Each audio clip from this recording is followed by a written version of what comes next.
아크로 타워스퀘어, 이 가파른 매매가 상승세하고는 또 분위기가 좀 다른 전세 시장, 네. 그리고 앞으로 시장에 영향을 줄 변수들, 이런 것들을 자료 보면서 좀 깊이 파헤쳐 보죠. 네, 자료를 딱 보니까 와, 매매가 상승세가 정말 대단하네요. 진짜 역대급 상승 이 말이 딱 맞아요. 그렇죠. 구체적으로 이게 어느 정도 오른 건가요? 네, 이게 평형별로 보면 변화가 아주 뚜렷한데요. 우선 25평형. 네, 25평이요. 이게 기존에 한 14억 초중반 이 정도였는데 최근에 14억 9,700만 원에 실제 거래가 됐고요. 이야, 거의 15억이네요. 네. 근데 부르는 가격, 그러니까 호가는 지금 16억까지도 나와 있어요. 16억이요? 와, 그리고 29평형, 여기가 상승세가 제일 눈에 띄는데 한 15억 중반대에서 최고 17억 원, 신고가를 찍었죠. 17억? 네. 35평형은 저기 층하고 조망에 따라서 가격 차이가 좀 나요. 아, 그렇죠. 아무래도. 저층은 17억 후반에서 18억 정도? 근데 이제 고층, 특히 한강뷰 나오는 곳은 최고 19억 원까지도 거래가 됐습니다. 와, 19억. 47평은 어떤가요? 거긴 좀 거래가 드물었을 것 같은데. 맞아요. 47평형은 거래가 좀 드물었는데 이것도 최근에 23억 원에 거래가 성사됐어요. 23억. 와, 전반적으로 보니까 뭐 평형마다 그냥 2억, 3억씩 껑충 뛴 거네요? 네, 맞습니다. 그렇게 볼 수 있죠. 그냥 훅 올랐어요. 아니, 근데 이렇게 평형별로 2, 3억씩 급등한 게 이게 단순히 요즘 시장 분위기 때문일까요? 아니면 뭐 이 아크로타워스퀘어만의 특별한 매력이 있었던 걸까요? 오, 좋은 질문이신데요. 물론 뭐 시장 전반의 영향도 당연히 있겠죠. 근데 자료들을 보면 이 단지가 가진 어떤 입지적인 장점이나 또 상품성 자체에 대한 기대감? 이런 게 좀 반영된 결과다. 이렇게 분석하기도 하더라고요. 아하. 그런데 여기서 진짜 흥미로운 지점은요. 이렇게 매매가가 막 뛸 때 전세 시장은 완전 다른 길을 갔다는 겁니다. 아, 그 점이 진짜 흥미롭네요. 보통은 이렇게 매매가가 오르면 전세가도 좀 따라 오르게 마련이잖아요. 그렇죠? 네, 일반적으로는 그렇죠. 근데 여기는 아니었어요.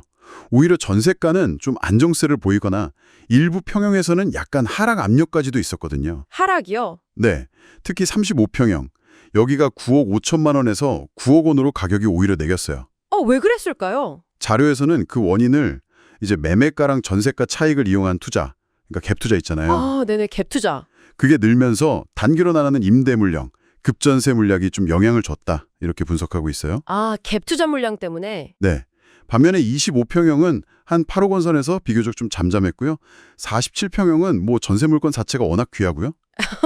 그렇군요. 결국에는 이게 매매가하고 전세가 사이에 격차가 점점 벌어지고 있는 건데 이게 단순히 갭 투자 물량 때문만이라고 보기는 좀 그렇고 어쩌면 이 단지의 미래 가치를 보고 들어온 투자 수요랑 현재 거주 가치를 중요하게 생각하는 전세 수요, 이 둘 사이의 어떤 인식 차이가 가격으로 나타나고 있다.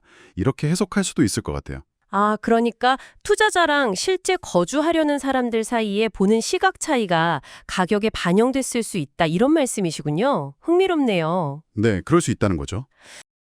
그래서 앞으로 시장은 한 세 가지 요소를 좀 주시해야 할 것 같습니다. 세 가지요. 뭘까요? 첫째는 정부 정책 방향이 앞으로 어떻게 더 구체화될지, 둘째는 금리가 어떻게 움직일지, 그리고 마지막으로는 이렇게 좀 위축된 실수요자들의 매수 심리가 언제쯤 다시 살아날 수 있을지, 이 세 가지가 중요해 보입니다. 정책, 금리, 그리고 매수 심리. 네, 자료에서도 사실 지금은 급등 후에 조정 가능성도 좀 있으니 당분간은 좀 신중하게 시장을 관망하면서 전문가하고 상담하는 게 좋겠다, 이렇게 조언하고 있고요. 그렇군요. 신중하게 관망할 시점이다. 알겠습니다. 자, 그럼 오늘 살펴본 아크로타워 스퀘어 시장 상황, 핵심만 딱딱 짚어서 카드 뉴스처럼 정리해 볼까요? 네, 좋죠. 자, 매매. 이건 뭐 역대급 상승세였죠? 그런데 최근에는 정책 영향으로 약간 관망세로 돌아섰다. 맞습니다. 전세. 매매가랑은 다르게 안정적이거나 오히려 하락세. 특히 35평 하락이 눈에 띄었고요. 네, 그 부분이 포인트죠. 전망. 앞으로는 정책, 금리, 그리고 매수 심리 회복 여부가 관건이다. 그래서 당분간은 좀 신중 모드가 필요해 보인다. 이 정도겠네요. 네, 정확하게 요약해 주셨습니다. 결국 보면 이 투자 가치에 대한 기대는 굉장히 높은데 실제 거주 비용, 그러니까 전세가하고의 차이가 꽤 벌어진 상황인 거잖아요. 네, 그렇죠. 갭이 커졌죠. 네. 이런 시장 상황에서 청취자분이 만약 실제 구매자이거나 혹은 임차인이시라면 이 가격 차이가 보여주는 어떤 미래의 위험과 기회 중에서 본인의 자금 상황이나 또 거주 계획에 맞춰서 어떤 점을 더 중요하게 생각해야 할지 한번 깊이 따져보시는 게 중요하겠습니다. 네, 정말 중요한 포인트네요. 각자의 상황에 맞는 판단이 필요하다는 말씀. 자, 영등포 아크로타워 스퀘어 시장에 대한 집중 분석. 오늘 저희가 준비한 내용은 여기까지입니다.